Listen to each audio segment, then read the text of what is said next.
Happy Friday, second graders. I know you're ready for a fun and relaxing weekend. I hope you are doing something special with your mamas to celebrate them on Mother's Day on Sunday. Make sure you are extra sweet and kind to them because they do so much for you, and I know that you appreciate that. Make sure you let them know how much you appreciate them this weekend. And we are off in chapter 4 to Holy Guacamole, all right, is the name of this next chapter.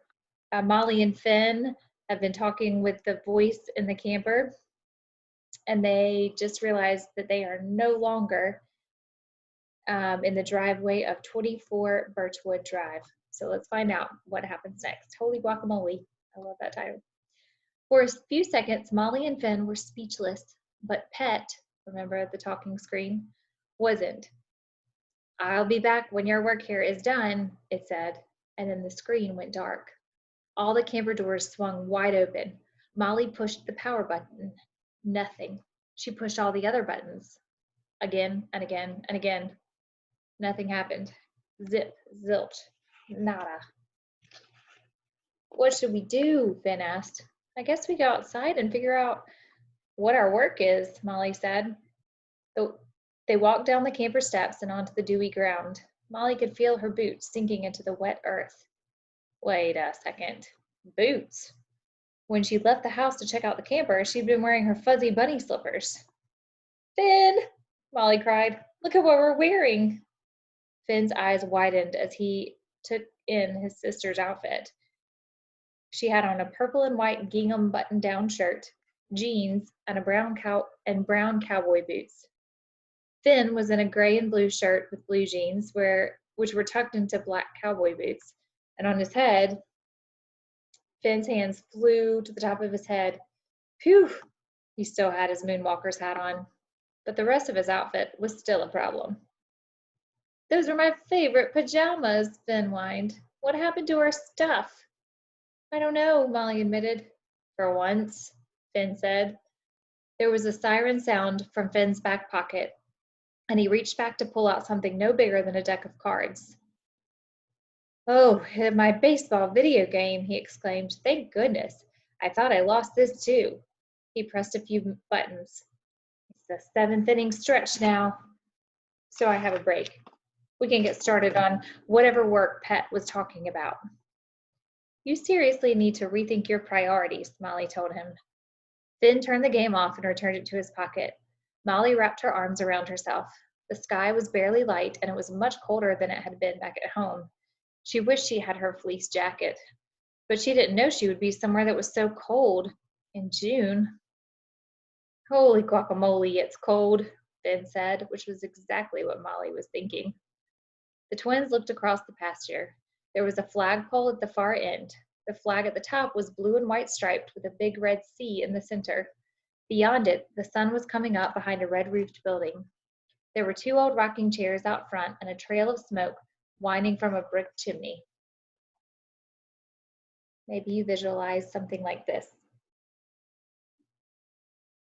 "Look at that," Molly said, pointing to a white wooden sign. "It says Snowflake Ranch Mess Hall.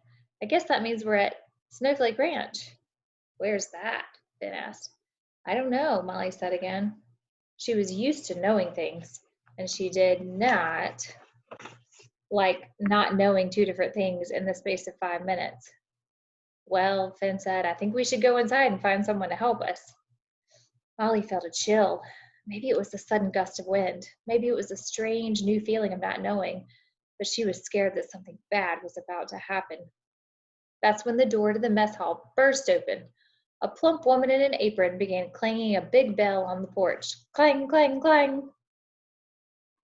So, mess hall is the name of another name for like a cafeteria. Clang, clang, clang. The woman spotted Molly and Finn across the grass. "You kids here for breakfast?" The twins looked at each other. They were hungry. They both nodded. "Well, come on in. The early bird catches the worm." She motioned for the twins to follow her inside. "I'm Helen, and I made everything myself. I don't mind saying my food tastes so good, you'll be mopping your plates." That's when you take like bread or something and you wipe it up to get the last bit of goodness and juiciness from your plate and eat it. Inside was a breakfast buffet that smelled of everything delicious: pancakes, home fries, bacon, cheesy eggs, and sweet Danish. Is this free? Molly asked Finn. I don't see any prices, Finn said as he piled his plate high with all his favorite breakfast foods. He and Molly sat at the end of a wooden bench. Without talking about it, the twins made a silent agreement to eat, then ask for help. After a bite of cheesy eggs, they helped themselves to more. Pretty soon, the mess hall filled up. What do you think of my new shirt? A man in red flannel asked the woman next to him. Looks great, she told him. Last one in the store, he said. It's my new favorite. Big day ahead, another man said. He was in a green button-down. Have you used that lasso yet? Asked someone else. Sure did, the man in the green shirt said. Yesterday I almost got a calf. Soon I may be even to rope in one of those rogue cowboys. Did I hear you say something about the rogue cowboys? A young girl asked. She sat down at the other end of Molly and Finn's table, balancing a plate of scrambled eggs. She had corkscrew curly hair, and she looked about a year or two older than the twins. Molly leaned toward her brother and whispered, Rogue means someone dangerous or dishonest. I knew that, Finn whispered back. Hey, Ella, a woman said to the girl. These guys think 2 days of lassoing makes them a match for a bunch of Colorado outlaws. What do you think? My dad has worked at the Snowflake Ranch since before I was born, Ella said. He says the stories of rogue cowboys are nothing but tall tales. Well, there you have it, the woman said. I'm ready anyway, the man in the green shirt insisted. He knocked his fist on the table, which sent an open ketchup bottle flying toward the man in the new flannel shirt. Finn was up on his knees in a flash. He dove forward and cupped his hands like he was going for a ground ball at a baseball game. He caught the bottle, turned it right side up, and placed it back on the table. Not a drop of ketchup had spilled out. Nice work, the man in flannel said. The twins looked at each other.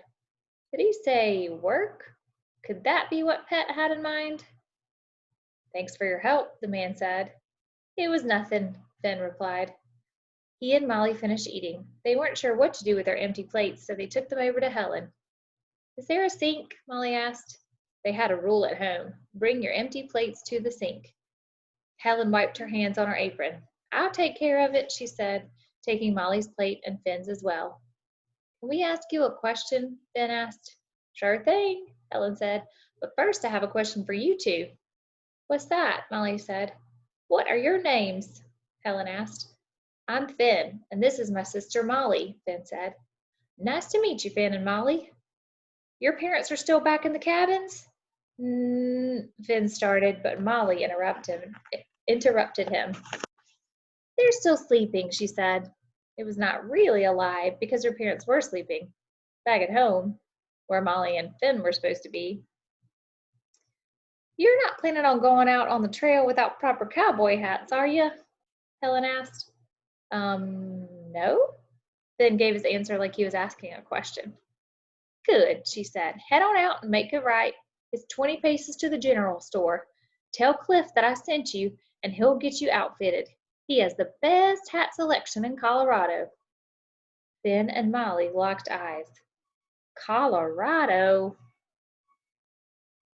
What are they doing in Colorado when their home is Ohio?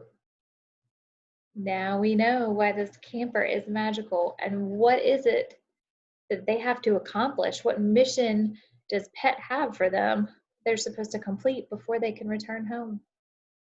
We should find out more details next week in Chapter 5, The Most Famous Cow in Colorado. Have a great weekend, guys.